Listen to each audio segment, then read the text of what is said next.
ဒါကြတော့ plural form ပြောမယ်အဲ့တော့ခုနပြောခဲ့သလိုပဲ singular form ရှိတဲ့ noun နဲ့တွဲသုံးမယ်ဆိုလို့ရှိရင်သူက adjective ကိုလည်း singular form ရှိတဲ့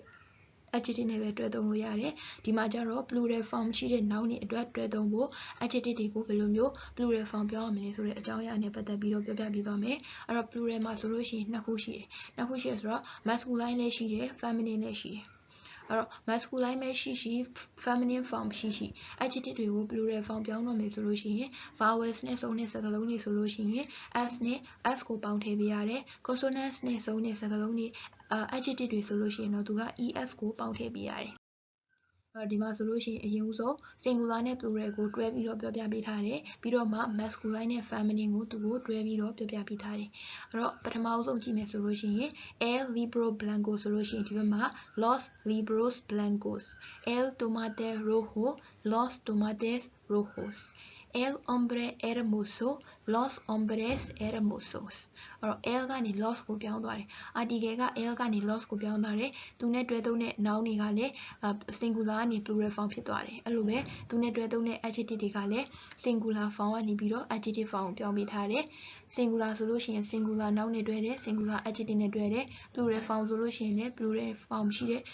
noun ကို plural form ရှိတဲ့ adjective နဲ့တွဲသုံးပေးရတယ်နောက်တစ်ခုကကြတော့ဒီမှာဆိုလို့ရှိရင်singular noun ကအရင်လာပြီးတော့မှ adjective ကအနောက်ကလိုက်တယ်ပေါ့နော်ဒါဆိုလို့ရှိရင် el baño verde ဆိုလို့ရှိရင် los baños verdes el barco marrón los barcos marrons el tren gris los trens grises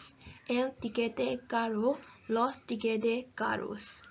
နောက်တစ်ခုဒီဘက်က feminine form ဆိုလို့ရှိရင် la casa blanca ဆိုလို့ရှိရင် las casas blancas la casa နေပြီးတော့ las casas ဖြစ်သွားတယ်သူနဲ့တွဲသုံးတဲ့ adjective ကလည်း blanca နေပြီးတော့ blancas ဖြစ်သွားတယ် la casa blanca las casas blancas